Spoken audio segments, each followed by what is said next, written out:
Hi, my name's Phil. I like talking about politics, and in this video I'd like to discuss the comments from the Health Secretary Matt Hancock yesterday regarding our intended plan to access the COVID vaccine and roll it out, that actually, when you look at what he said, could well be hampered by Brexit. But first, if you'd like to be notified of daily news and politics, please subscribe to the channel and click the bell notification icon.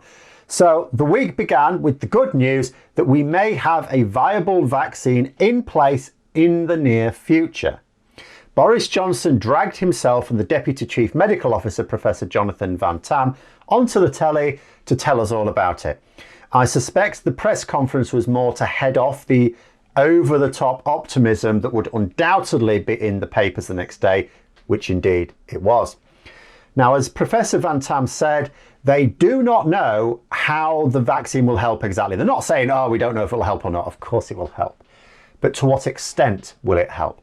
It is not known, for example, how asymptomatic carriers will respond to it. And so they don't know how much it's going to help in terms of the transmission of the disease. That's what he said. But to read the papers yesterday, you'd have thought that this was going to wipe out the coronavirus in a matter of weeks. No problem at all. And which is why, of course, the press conference was so important. You know, I may have quite a lot of the time disparaged Boris Johnson, but this press conference was actually really important. It was important that they did it, and the way they did it, you know, seemed like the sensible course of action. It was extremely reckless of the media. You know, the danger, of course, is that people think, at last the pharmaceutical solution's here, pandemic's sorted, we're all fine. And so they think that they don't need to take the lockdown seriously anymore. Nothing, of course, could be further from the truth. There was an emphasis, as there had to be, on dampening hopes for what the vaccine can do. A lot of people don't understand. Well, I mean, it isn't actually ready yet. That's one thing. Not because, you know, it doesn't stop the thing. It doesn't stop the virus as such. It's a tool to try and stop it starting up again, was what they were trying to explain after you've already got it under control. Assuming that it lasts, of course, which not all vaccines do, they already think that maybe because antibodies don't seem to last in your system for all that long. When you develop antibodies, they don't last that long. So it's believed you're probably going to need vaccinations twice a year as it is. And that is assuming that it is effective on enough people, and that enough people take it when there is enough for everyone. So even for those who can get it, and for those of whom it works, Van Tam said, well, you're still going to need 2 doses as well for the treatment. So you take your first dose, and then the second one you can't take for 4 weeks. You've got to wait 4 weeks to take your second then. And then there's still another further 2 weeks before you're protected. So that's 6 weeks in total from taking the first dose. In addition, he said it'll do nothing for the second wave. Even if it was ready right now, it's not what a vaccine's for. It's not a cure. Because that's what people need to understand. A vaccine is a preventative treatment. If you've already got a crap load of people in the country with COVID, it doesn't help them. In addition, we're boasting enough for about 1/3 of the population, which is not everyone. A little under 1/3, but we're not going to split hairs here. Now, it does seem that the government are going to be sensible enough to give it to the most vulnerable first. That's what Matt Hancock said in Parliament yesterday. Frankly, I mean, there's no political benefit in not giving it to the right people first this time, is there? But do they have the competence to actually roll out the vaccine according to plan? Because given their record on everything else COVID related, as well as everything not COVID related, you'd have to be a bit optimistic, wouldn't you? And then Matt Hancock appeared on the radio yesterday morning. Now, I say appeared, obviously that's a silly term to use for radio, but still. He was explaining that this vaccine, produced by Turkish immigrants in Germany, would be manufactured in Belgium and then transported to the UK, needing to be kept at -70 degrees Celsius. Ooh. So it needs specialist transport then. So straight away, you can't just chuck it in the back of a van. So my first query is, do we actually have the transportation in place to actually collect and deliver the vaccine under these conditions? Have we thought that far ahead? You might think, well, of course, Phil, come on. I mean, they might not have known where the vaccine was going to be that came out first, but they knew there would be one somewhere. Well, the thing is that the last time I was talking about rolling out the vaccine, I'd read reports that the authorities were concerned that we weren't actually preparing properly for a rollout of the vaccine at all. We were missing quite a lot of the infrastructure. But let us hope that since then they were jolted into action, because I don't know an update on that. But then there's the real shadow looming over this. So the vaccine is not yet ready. Really important to note that. It's promising enough that it's whetting everyone's appetite and everyone's getting really excited, but it still has to be cleared. Even the health secretary said we still don't know that it is safe yet. So there's still more to be done, but we may be ready in a month or two.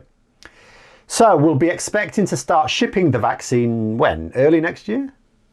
Possibly next month, the Home Secretary said, Health Secretary, apologies, said, which is quicker than I thought it would be. It's not a definite. He just said he wants the NHS to be ready next month. More likely next year, January maybe. And even then, you know, let's say the first batches are ready in December. We'll still need it in January. We still need to get these things in January. Remember, there has to be 4 weeks between the first dose and the second.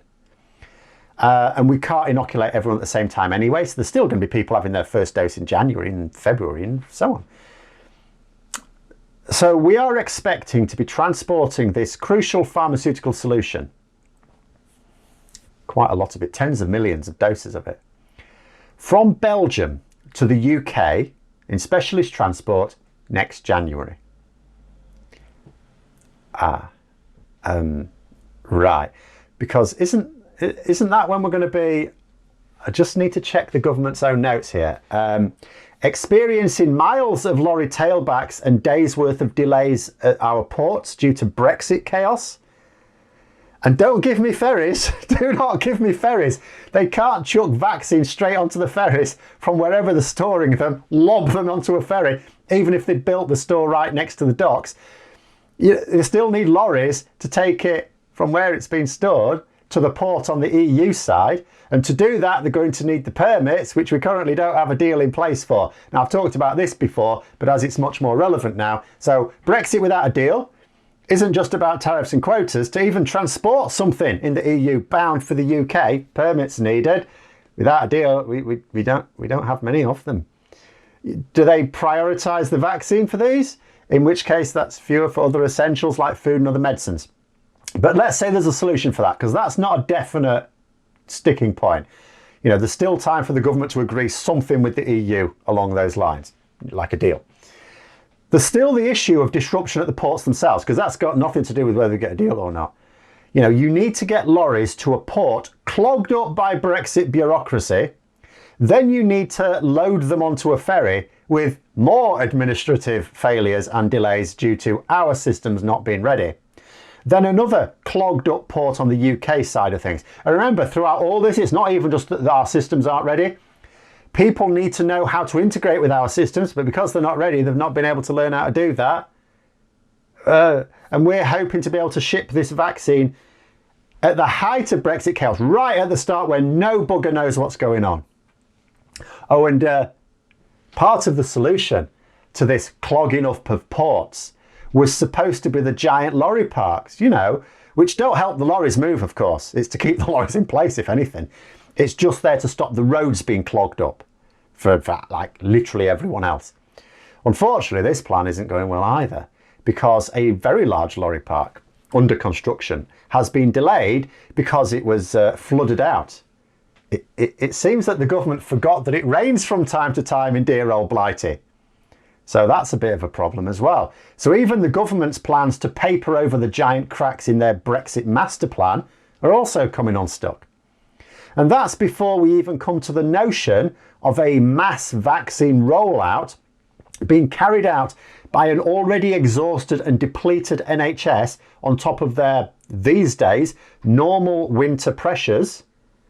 Hancock described the rollout of the vaccine as an enormous challenge. Ooh, because when you look at how they've managed to cock up things that they said would be easy, what on earth do you think these Muppets are going to do with something that they describe as an enormous challenge? But anyway, there we go. The vaccine is good news for most people. Maybe not so much for people in the UK. We'll have to see Maybe we can be optimistic. But those are my thoughts. Let me know yours in the comments below. Hope you found the video interesting. If you did, don't forget to click the like button. And if you'd like to support the channel further, please also click the Patreon link for details. And until next time, I'll see you later.